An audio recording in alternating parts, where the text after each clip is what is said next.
शिक्षण विभागाकडून दर्जेदार शिक्षण देण्याचा दावा केला जात असताना नाशिकच्या मालेगावमधील महापालिका शाळेच्या इमारतीची दुरावस्था झाली आहे। शाळेच्या अनेक इमारती मोडकळीस आल्या तर अनेक वर्गखोल्यांचा स्लॅब भिंतींना तडे गेल्यानं विद्यार्थ्यांना जीव मुठीत घेऊन शिक्षण घ्यावं लागतंय।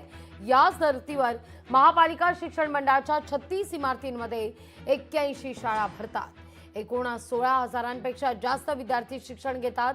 10 पेक्षा जास्त इमारतींची दुरावस्था झाली आहे।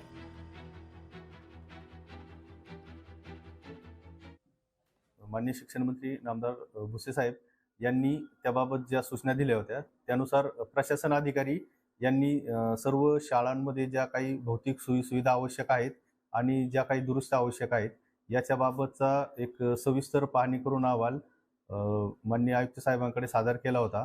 जवळपास 9.5 कोटी रुपयांचा ज्या काही शाळा आहेत त्या शाळा ज्या वापरण्यायोग्य नाहीत त्या डिमोलिश करून नवीन शाळा बांधणं आणि ज्या दुरुस्ती करणं आहे आवश्यक आहे अशा शाळेबाबतचा 9.5 कोटीचा प्रस्ताव तयार केलेला आहे। सर्व प्राथमिक शाळांची तपासणी करून झालेली आहे आणि आवश्यक त्या दुरुस्त्यांसाठी शासनाकडे निधी मागणीचा प्रस्ताव तयार करण्यात येत आहे।